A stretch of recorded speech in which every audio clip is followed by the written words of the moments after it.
So most content creators would talk about cards you should be picking up from an upcoming set that everybody's trying to hype and everybody is talking about right now. Yeah, that's for content creators who know what they're doing.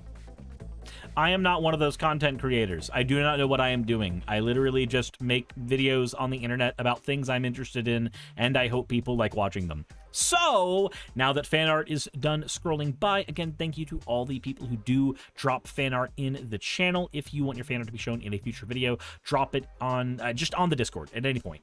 Anywho, that all said, let's go ahead and talk about Thunder Junction. I have some thoughts on the set, but I'm going to leave those for another video. But suffice it to say, I think putting ceiling hats on everybody is just something that I want to stop. It was neat in New Capenna, and then the novelty had worn off by the time we got to Ravnica. And now that we're in Thunder Junction, it's been 3 times now. Please stop putting funny hats on all the characters. It's getting kind of weird.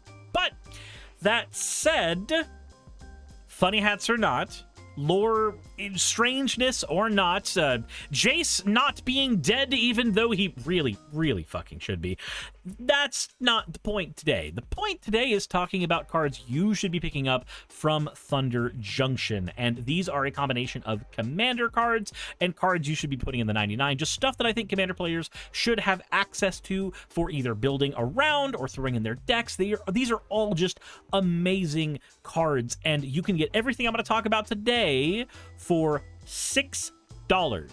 Not $6 per card, $6 for everything combined. This will give you a ton of new toys and playthings to supplement your commander collection. When I talked about Karlov Manor, I talked about 10 cards. This time, I'm just going to talk about everything that's good under $1, because the final price of that is so astronomically small that basically anybody who's got couch cushions that might have some loose change from last night's pizza binge probably can pick up these things. So, let's go ahead and begin with this absolute unit of a commander, Marchesa, Dealer of Death. I've done 2 videos on Marchesa now, and if you haven't been convinced to give her a shot, please, this woman deserves all of your love. Anytime you commit a crime, you may pay 1, look at the top 2 cards of your library, put one into your hand, the other into your graveyard. You can build her as a spell slinger deck, you can build her as a reanimation deck, you can build her as a deck that just wants to look at people in various ways and then kill itself, and then play that Thassa's Oracle or Laboratory Maniac, because you're actually an asshole and nobody loves you, and you really should have considered playing a different card game where more assholes are normal. Or you could just play it however you want. It's perfectly fine. Marchesa is a wonderful commander, and I would suggest picking her up. But if you want another Grixis commander who's maybe a little more unique, then maybe go for Obeka, the Splitter of Seconds. Obeka is another fantastic card that you can build around. Whenever she deals combat damage to a player, you get that many upkeeps. So my girlfriend built this one, and she has been absolutely adoring it. The last time we played, she created a bunch of tokens off of a Thopter spy network and then used them to supplement a draw engine, and then just started chewing through her deck with them, and then copied enchantment on the Thopter spy network, and things got just really nutty. Obeka's a very interesting design space, and I think more people should give her a shot. But she is one of the most interesting commanders of this set, and people are building her a lot anyway, so anywho. Then we have the ADHD man himself, Riku of Many Paths.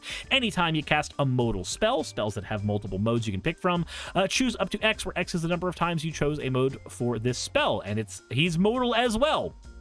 So, exile a top card from your library until the end of your turn. You can play it, or put a 1/1 counter on Riku and then give him trample, or make a bird with flying. Literally, none of those effects are truly congruous with one another, but that doesn't matter, because the entire point of playing a Riku deck is to play a deck that can do anything at any point, any time, and you have no idea what it's going to be. It is truly ADHD the deck, and I'm fairly certain I took that joke from Maldhound. Apologies, but I have not seen the video yet, but my partner is building this, and she has been saying those things a lot, and she watches a lot of your content, so I'm just going to go ahead and assume that the joke was from you. But anywho, then we have Lazav Familiar Stranger, another Crimes commander, one that I had in the 99 of my Marchesa deck and then took out because I think he's better as his own commander.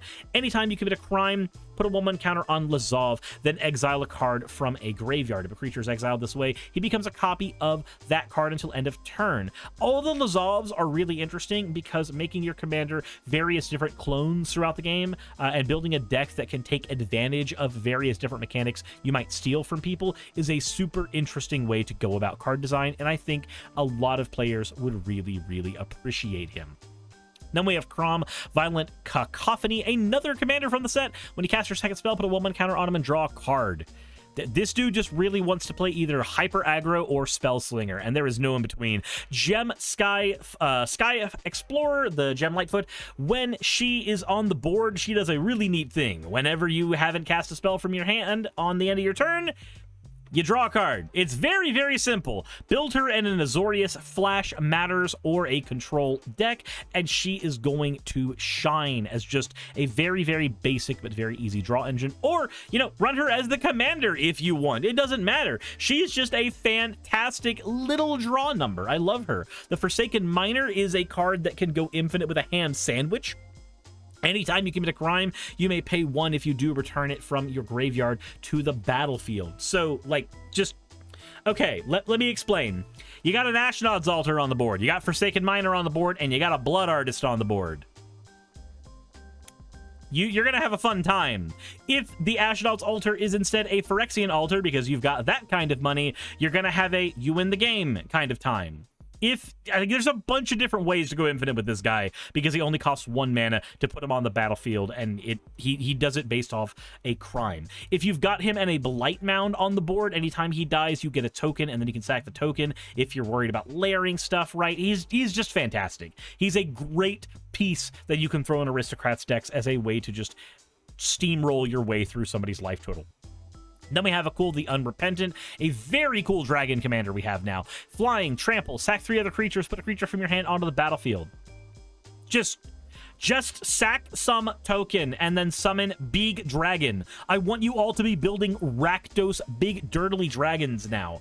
So, the reason I like this card is I grew up and I played Shards of Alara while I was a kid. And in Shards of Alara, there was a deck called Jund. It was when the Jund name for a deck was made. There was a way to close out games in some of the older Jund decks called Predator Dragon. It came onto the board and it had Devour. For every creature that you got rid of on your board, it just became stronger, and it had haste, so it just basically won the game. So Akul the Unrepentant is a way to go about that kind of strategy, get a bunch of little tokens out and then sack them to a dragon that's coming out. It's very, very flavorful. It's very evocative of a dragon just like terrorizing a village, but then defending the village. Like, it's eating a bunch of peasants so that it's got some sustenance to beat somebody in the face. It's just a wonderful card. Baron Betram Greywater is another legendary creature from the set. When 1 or more tokens ETB, create a 1/1 black vampire rogue token once each turn, and then it's got a sack ability. Sack a creature or artifact, draw a card. A token producer and a sack outlet, and I am an Aristocrats player who has yet to build an Orzhov Aristocrats deck that I have kept. Sign me the hell up. This man is fantastic, and I love every single thing he is doing. I like sacking creatures. I like drawing cards. I like making tokens. He does literally all of that. He's great. Then we have Claim Jumper, a rabbit mercenary that just... White gets everything. Now, white is the new green.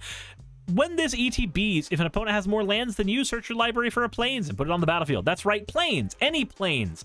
Dual lands are searchable with this just wonderful card. And then, if an opponent controls more lands than you, repeat the process once. So this is potentially just a Sky Shroud Claim style effect. Just taking 2 named lands out of your deck, dropping them on the board, refusing to elaborate, and then leaving the room. This is just...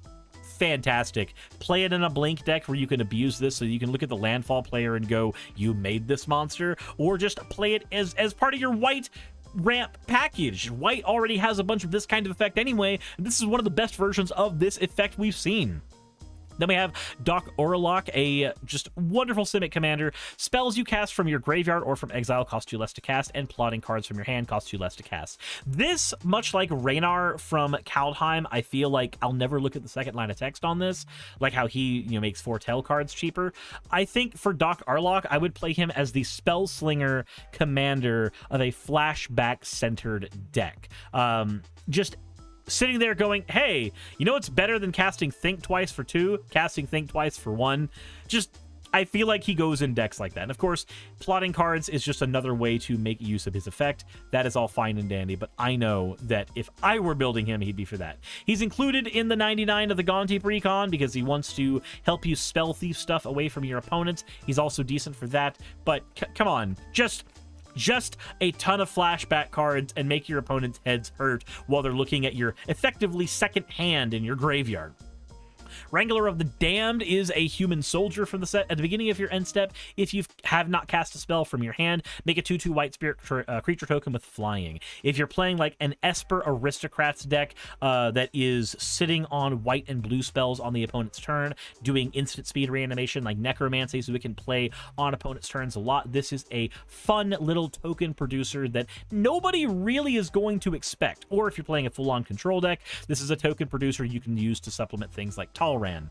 Then we have Voracious Varmint, another take on the 2-mana 2/2 that can pay 1 to sack itself and blow up an artifact or enchantment with Vigilance flavor this time. This is like Canker Bloom and the one dinosaur they made that did this, and the Outland Liberator that they printed in Innistrad Midnight Hunt. We keep getting more and more of this effect, and I'm happy for it because I like this effect because I play Golgari Aristocrats. So when my removal says sacrifice, I'm a happy boy. Then we have Treasure Dredger. We can tap and pay 1 life to make a treasure token. That's it. It's just simple, easy ramp. And it's a human, one of the most supported archetypes in Magic the Gathering. You figure out the various ways you want to abuse this thing. Then we have Ruthless Lawbringer. Sacrifice any creature on your battlefield when you play it to blow up any non-land permanent. 3-mana Omni removal is very common in Orzhov colors. And I love it. Please print more. Then we have Lila Undefeated Slickshot. This card is fantastic. It's got Prowess, which is a very easy way to basically Voltron your way into winning a game. You can put a Veyron in the backside to double up his triggers. Whenever you cast a multicolored instant or sorcery spell, exile that spell instead of putting it into the graveyard. If you do, it becomes plotted, meaning you get it again for free in the just whenever you want, whenever you choose to do so. Fill your deck with multicolored control cards like Is It Charm that will allow you to use the side of it that gives you a draw or a removal that you can cast at any point, and then hold on to that plotted spell so that you can go, hey, I didn't like that you did that. I'm going to go ahead and blow it up for 2. Or, it's Is It Charm. So use it as a counter spell early game and then use it as a draw spell later game. Like, just fill your deck with stuff like that, Prismari Command, all kinds of stuff, and you will be just well on the road. Any kind of multi-colored card that has like a counter spell as a modal ability and then has other text written on it, Lila loves, because just going, hey, I use this as a counterspell, but I didn't lose any of the other things that this deck does. This may convince me to finally actually build Is It Spellslinger in a way that I will enjoy. For reference, I've built Veyron twice, Gazaleth once, and I played the new Is It Precon commander, Stella Lee, for all of a day. Like, I've built all of those commanders multiple times, and every single time I end up taking the deck apart. Then I built Dimir Spellslinger with Lord of Nazgul, and then I also ended up taking the deck apart because I think I'm just not a Spellslinger player, but I can still recognize when there's a Spellslinger card that speaks right the hell to me. Moving away from creatures, we have some sorceries in Highway Robbery. Discard a card or sack a land to draw 2 cards. This is, of course, the basic Thrill of Possibilities effect, but you can use this in decks like Lord Windgrace so that you can get more lands in your grave for the triggers in your deck that care about that, like Titania. Full Steam Ahead is a 3-mana sorcery that's just the set's generic overrun effect. But here's the thing about generic overrun effects. You can get a handful of them, and then just build any type of aggro deck that has green and use it as a win con. It's an easy way to step into that archetype as a newer player without having to invest like Crater Hoof money. Not to mention, people don't tend to get upset about full steam ahead wins, End-Raze Forerunner wins, but they do tend to get upset about Crater Hoof Behemoth wins, even though they are the same thing functionally. It's just one has bigger numbers and people see more of it.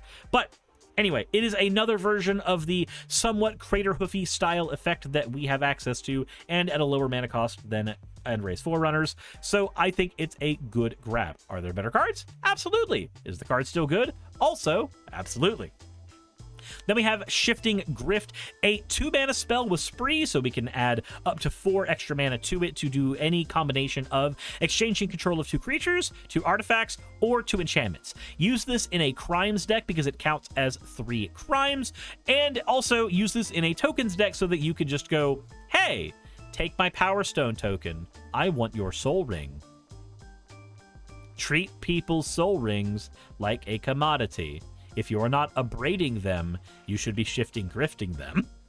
Then we have Rise of the Varmints. Create X2 1 green varmint creatures, where X is the number of creatures in your graveyard. This is a card that I think Myco Tyrant decks desperately want. Remember the Myco Tyrant deck I made for $30, where it was all permanents, like 100% permanents? Yeah, take one of those permanents out and just put Rise of Varmints in so that you can go, hey, guess what? My deck has been playing like a normal deck for the entire time. That means I pay 3 mana because of the plot ability, and I'm just going to go ahead and generate like a billion 2/1 Varmints. They're not quite squirrels, but it's just as funny to beat people to death with an army of Varmints. Then we have Requisition Raid, a 1-mana Spree card. We can pay up to 3 mana to get any number of these effects: destroying a target permanent that's an artifact, destroying a permanent that's an enchantment, or putting a 1/1 counter on each creature a player controls. Again, we need decks love effects like this, but also effectively having the ability to pay 3 mana and blow up an enchantment and an artifact is huge. It's at sorcery speed, but it is still a fantastic card, and you should grab it for your removal packages. Then we have Badlands Revival. Every set generally has some type of clunky 5-mana reanimate spell for limited play, but this one's a little unique. Return 1 creature card from your graveyard to the battlefield, then return any permanent card from your graveyard to your hand. It's not quite an E-Witness, but it is very close, and then it's got a 2-mana Animate Dead attached to it. Like, the usual rate of return on recursion cards is 2 or 3, and the usual good rate of return for reanimation spells is 1 or 2. This sets at the top end of both of those and splices them together in one of the best ways. Decks that want to reanimate cards a lot tend to also be heavy on the permanent side of things, so Badland Revival can be a very fun card to throw into the 99 of your reanimation style decks. Then we have Form a Posse. This is the standard pay a couple mana and then X to generate a shit ton of tokens spell. This one makes X 1/1 red mercenary creatures that can also make a creature gain 1/0 until end of turn. Now, I think this card has a lot of applications because they are mercenary specifically. Typically, this is a card you would run in a lot of token decks because the token decks see a Haymaker card like this and then run to the races with it. You give it an overrun effect afterwards, and the game is concluded. But I think we can be better than that. I think we can do something sneaky. Now, there's a type of deck that plays Boros very often and loses to Edict effects. Voltron decks. Voltron decks really like having some tokens on the board because it gives them a layer of protection from sacrifice effects like Plaguecrafter and Sheoldred's Edict and stuff like that. Form a Posse uniquely gives Voltron decks tokens they need to survive Edict effects, and the tokens basically have Exalted. Target creature you control, not target outlaw, just target creature you control gets 1/0 until end of turn.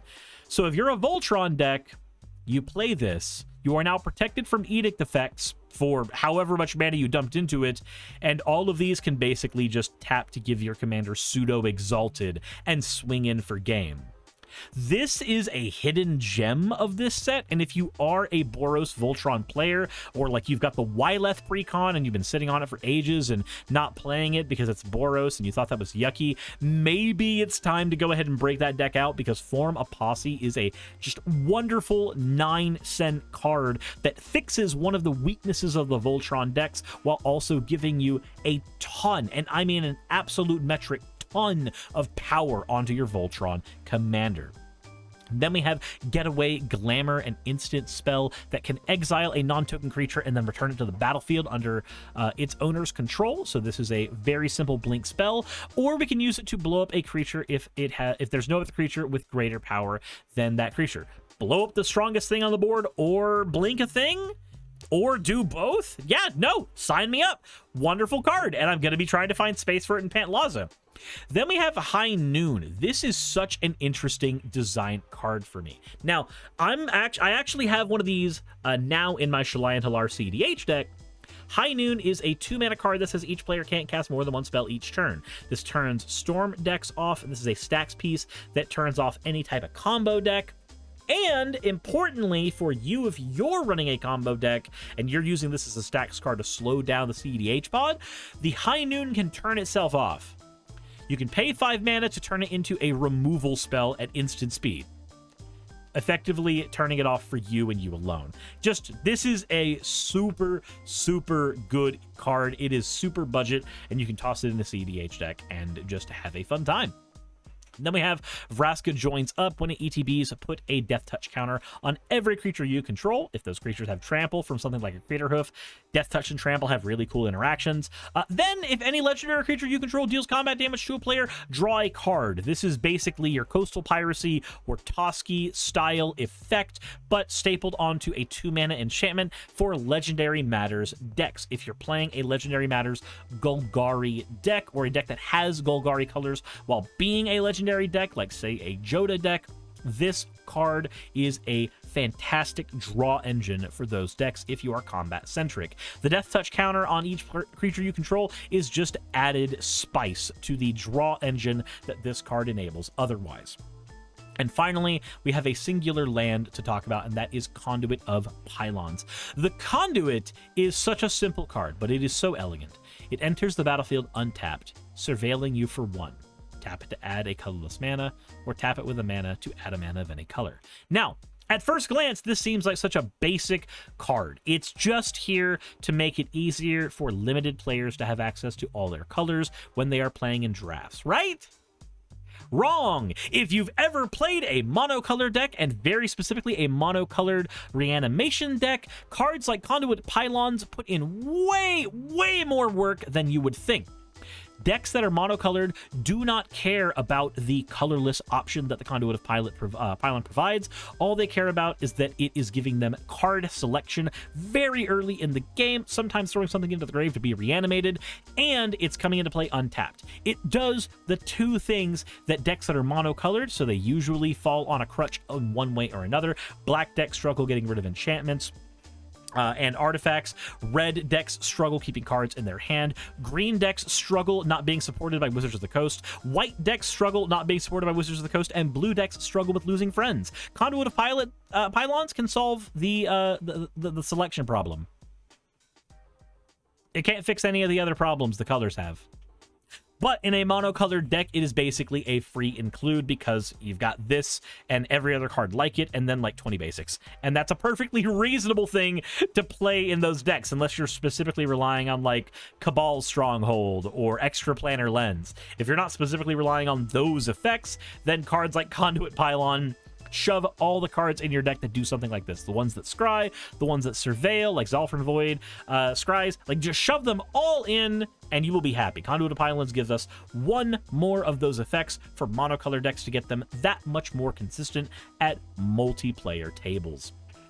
But that was all of the cards that I have decided that are just fantastic includes into your collection in Thunder Junction. And bonus, all of them can be got for $6 total. Very, very cheap, and all of them do some type of work, and you should find some home for them in your commander decks or as commanders for your decks. All these are great and wonderfully designed cards, and I may hate everything about the design of this set from a player perspective who likes the lore, but I do like what the set is mechanically. It's a very weird juxtaposition where, like, Karlov Manor I liked more for a lore reason, but the designs were weird, and the characters all having detective hats really put me off, because there's not really dedicated detectives everywhere running around Ravnica, but like getting 10th District Hero back, this time being able to be legendary, there's lots of stuff for people who love Ravnica in that set,